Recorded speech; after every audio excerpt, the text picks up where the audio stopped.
বলেছেন জুলাই বিপ্লব নিয়ে আসবে। আপনারা জানেন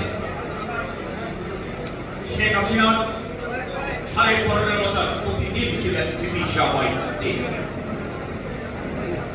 এই 15.5 বছরে ভিন্ন মতের লোকেরা, বিশেষ করে রাজনৈতিক নেতারা কেউ শান্তিতে ঘুমাতে পারেন নাই।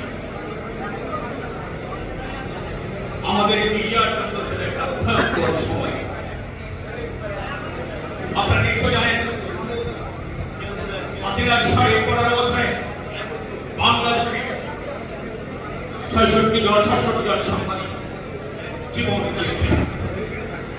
দুনিয়ার ইতিহাসে এত বেশি সাংবাদিককে ভিন্ন মত পোষণের কারণে হত্যা করা নজিরবিহীন, যেটা শেখ হাসিনা করিয়েছেন। সাগরগুনির মতো প্রফেশনাল জার্নালিস্টকে যেভাবে হত্যা করেছেন, একইভাবে এদেশের পদপ্রাপ্ত সাংবাদিক হত্যার শিকার হতে হয়। আমাদের হত্যার মাত্র 3 মাস আগে আওয়ামী লীগের একজন প্রেসিডিয়াম সদস্য তার বিরুদ্ধে সুন্দর করে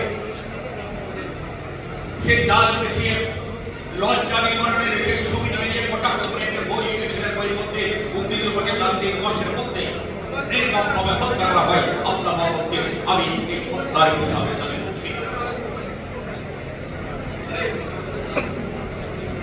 আপনাদের নিশ্চয় জানা আছে, শুধু হত্যা নয়, প্রতিনিয়ত সম্পাদক থেকে সম্প্রসারী সম্পাদক থেকে গোবরের রশি থেকে জেলে ঝুলানো হয়েছিল।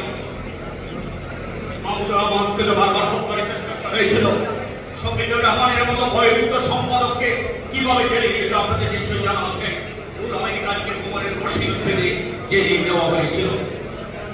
আমরা সংগ্রামের সম্পাদক, সবচেয়ে ভয়ভীত সম্পাদক, এই লোকটিকে পিটিয়ে ধাক্কাতে যুবলীগের গুন্ডা অফিস থেকে বের করে অফিসের থেকে তস্তত করে তাকে পুলিশের হাতে তুলে দেওয়া হয়েছিল।